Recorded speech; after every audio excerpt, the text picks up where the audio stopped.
சம்பந்தன் ஐயாவையும் மாவை ஐயாவையும் மேலே அனுப்பிவிட்டோம். மனோவையும் சுமந்திரனையும் வீட்டை அனுப்பிவிட்டோம். ஸ்ரீதரனை வீட்டை விட்டே அனுப்பிவிட்டோம். என்கனவு யாழ்ப்பாணத்திற்கு 30,000 வாக்குகள் வழங்கப்பட்டதிலிருந்து இன்று தமிழ் தேசியம் பேசுகின்ற கட்சிகள் அரசியல் ஓட்டத்திலேயே இல்லாமல் போயிருக்கின்றது என்றால், பெரும்பான்மை கட்சிக்கு நாங்கள் ஒற்றை தரப்பாக நின்று வாக்களித்ததிலிருந்து ஒரு சமூக வலைத்தள வைத்தியரை பாராளுமன்ற உறுப்பினராக ஆக்கி இருக்கின்றது என்றால், இன்று நான் அண்ணன்மார் பேசிக் கொண்டிருக்கும் பொழுது எங்களுடைய பேச்சுக்கு கைதட்டுவதற்கு கூட என் தங்கை வைஷாலியால் முடியாமல் ஏதோ ஒரு மூலையில் அவளை ஒடுக்கி வைத்திருக்கிறது என்றால், அந்த தவறை ஏற்படுத்தியது அரசியல்வாதிகளா அரச ஊழியர்களா? இந்த மண்ணை போர் சப்பி துப்பி 16 வருடங்கள் கடந்தோடிவிட்டது.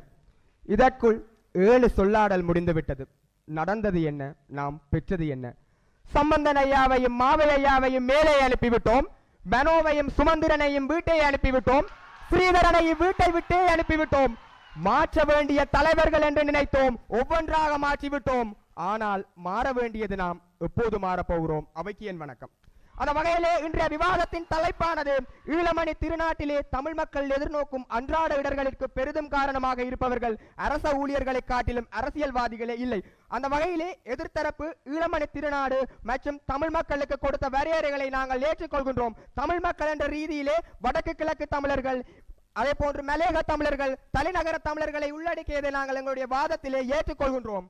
ஆனால் எதிர்த்தரப்பு அன்றாட இடர்கள் என்ற வாதம் இந்த தலைப்பை கையாளுவதை மெருவனே கவனிக்காமல் அந்த அன்றாட இடர்கள் தொடர்பான விளக்கத்தை இந்த அவையிலே கொடுக்காத பட்சத்திலே அன்றாட இடர்கள் தொடர்பான விளக்கத்தை எம் தரப்பில் கொடுத்துக் கொள்கின்றோம். என்னவென்றால், இத்தனை வருட காலம் எங்களின் சிறிய சிறிய பிரச்சனைகள் தீர்க்கப்படாமல் இன்று பூதாகரமான பிரச்சனையாக வந்துள்ளது என்றால், தமிழ் தேசியம் பேசுகின்ற கட்சிகளின் வாக்கு வங்கி உடைந்திருக்கின்றது என்றால், அதாவது என்கனவு யாழ்ப்பாணத்திற்கு 30,000 வாக்குகள் வழங்கப்பட்டதிலிருந்து இன்று தமிழ் தேசியம் பேசுகின்ற கட்சிகள் அரசியல் ஓட்டத்திலேயே இல்லாமல் போயிருக்கின்றது என்றால், நாங்கள் இவ்வளவு காலம் மேற்கொண்ட அரசியலை தாண்டிய ஏதோ ஒரு பிரச்சனை இந்த மக்களிடையே இருக்கின்றது.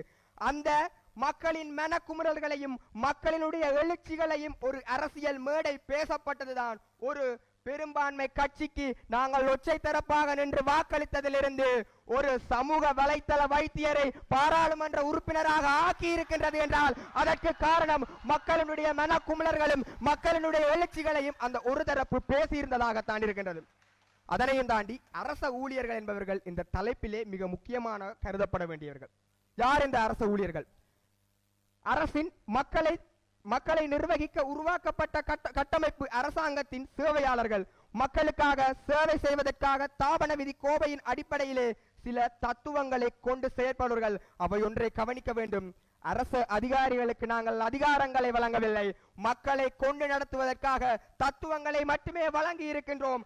தாபன விதிக்கோவையின் அத்தியாயம் 1 குறிப்பிடப்பட்ட உத்தியோக நியமனத்தின் சில பேரை தவிர மிகுதி அனைவரும் இங்கே அரச ஊழியர்களாக கருதப்படுகிறார்கள் என்பது எங்கள் தரப்பினுடைய விளக்கமாக இருக்கின்றது. அந்த வகையிலே எங்களுடைய வாதமானது 5 வியூகங்களின் அடிப்படையிலே கட்டமைக்கப்பட இருக்கின்றது. முதலாவது வியூகம், மக்களின் அன்றாட இடர்களும் அரசியல்வாதிகளுக்கு இடையிலான இடைவெளியும் அரச ஊழியர்களின் நெருக்கமும். இரண்டாவது வியூகம், அரசியல்வாதி எனும் கண்துடைப்புக்கு பின்னால் ஒளிந்திருக்கும் அரச உத்தியோகத்தர்கள் அவர்களின் கடமை தவறலும். மூன்றாவது வியூகம், அரசியல்வாதிகளின் 5 ஆண்டு கால வரையறுக்கப்பட்ட காலத்தவணையும் அரச ஊழியர்களின் சாகாவரமும். நான்காவது வியூகம், இனப்பிரச்சனை தீர்ந்தாலும் இந்த அன்றாட பிரச்சனை தீராது. ஐந்தாவது வியூகம், நாட்டின் சட்டவாக்கத்தினால் கொண்டு வரப்பட்ட திட்டங்கள் அரச ஊழியர்களால் தோல்வியடைந்த நிலை என்ற 5 வியூகங்களின் அடிப்படையிலே எங்களுடைய வாதமானது கட்டமைக்கப்பட இருக்கின்றது. அந்த வகையிலே அவையோரே நான் உங்களை பார்த்து சில கேள்விகளை கேட்கின்றேன். உங்களுடைய மனசாட்சியை தொட்டு அந்த கேள்விக்கு உங்களுக்குள் நீங்களே விடை சொல்லிக் கொள்ளுங்கள். ஒரு கிராம சேவையாளரின் கையெழுத்து இல்லாமல் வேலை வாய்ப்பை இழந்த எத்தனையோ பட்டதாரிகள் இங்கே கையொப்பம் விடாமல் சென்ற அந்த கிராம சேவையாளர் ஒரு அரச உத்தியோகத்தரா இல்லையா? இறப்பு சான்றிதழ் உரிய நேரத்தில் கிடைக்கப்படாமல் காப்பீட்டை தவறவிட்ட பெண் முதியவர்கள், இங்கே காப்பீட்டை கொடுக்க தவறிய பொது சேவை உத்தியோகத்தர்கள் அரச உத்தியோகத்தர்களா இல்லையா? ஈபோசை ஏற்றாமல் போனதால் உரிய நேரத்திற்கு பரீட்சை எழுதாமல் முடியாமல் பரீட்சையோடு கனவையும் தவறவிட்ட மாணவர்கள் இங்கே அந்த ஈபோச சாரதி அரச ஊழியர். வடக்கிலே ஏற்பட்ட யுத்தத்திலே கணவன்களையும் சகோதரர்களையும் இழந்த எத்தனையோ பெண் சகோதரர்கள் இன்று அரச உதவிகளுக்காக அரச உத்தியோகத்தர்களால் பாலியல் லஞ்சம் கேட்கும் நிலைக்கு தள்ளப்பட்டிருக்கிறார்கள் என்றால் இங்கே அது கேட்கப்பட்ட அந்த அரச உத்தியோகத்தர்களா இல்லையா? அதைவிட முக்கியமான விடயம், இன்று நான் அண்ணன்மார் பேசிக் கொண்டிருக்கும் பொழுது எங்களுடைய பேச்சுக்கு கைதட்டுவதற்கு கூட என் தங்கை வைஷாலியால் முடியாமல் ஏதோ ஒரு மூலையில் அவளை ஒடுக்கி வைத்திருக்கின்றது என்றால் அந்த தவறை ஏற்படுத்தியது அரசியல்வாதிகளா அரச ஊழியர்களா? இறப்பதற்கு முன்னரே இறந்து விட்டார் என்று இறப்பை தீர்மானிக்கும் வைத்தியாட்சியர்கள் அரச உத்தியோகத்தர்களா இல்லை என்றால் அரசியல்வாதிகளா? எமக்காக போரிலே கைகளையும் கால்களையும் இழந்த முன்னாள் போராளிகள் அரச வாழ்வாதாரங்கள் இல்லாமல் வறுமையில் விட அந்த சமுத்தி உத்தியோகத்தர்கள் அரச ஊழியர்களா இல்லை என்றால் அரசியல்வாதிகளா? பாடசாலைக்கு வகுப்பறை கட்ட வேண்டும் என்று பணம் வாங்கி தங்கள் வீட்டினுடைய குளியரலையை கட்டிய அதிபர்கள் அரச உத்தியோகத்தர்களா இல்லை என்றால் அரசியல்வாதிகளா?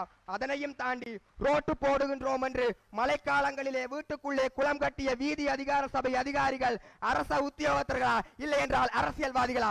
சபையினரே, இந்த கேள்வி நாங்கள் வெறுமனவே மேடைக்காக சொல்கின்றது அல்ல. இந்த அவையில் இருக்கின்ற ஒவ்வொருவரும் இதனை நீங்கள் உணர்ந்திருப்பீர்கள். இது வெறுமனவே நாங்கள் கூறுகின்ற 10 பிரச்சனை இல்ல, உங்கள் பலதரப்பட்ட இடங்களில் இருக்கின்ற பல்லாயிரக்கணக்கான பிரச்சனை. நாங்கள் இத்தனை காலமும் எங்களுடைய அரசியலை தமிழ் தேசியத்துக்குள் மட்டும் முடக்கி இருந்து கொண்டிருந்ததால் மக்கள் அன்றாடம் எதிர்நோக்குகின்ற பிரச்சனைகளை நாங்கள் கவலை தவறி இருக்கின்றோம். யாரோ ஒரு அரசியல்வாதியை காலங்காலமாக குற்றம் சாட்டி எங்களை நாங்களே பரிசீலிப்பதற்கும் எங்களை நாங்களே மாற்றிக் கொள்வதற்கும் அந்த மாற்றம் ஒன்று எங்களிடமிருந்து வர வேண்டும் என்ற நிலையை ஏற்படுத்துவதற்கும் தவறி இருக்கின்றோம்.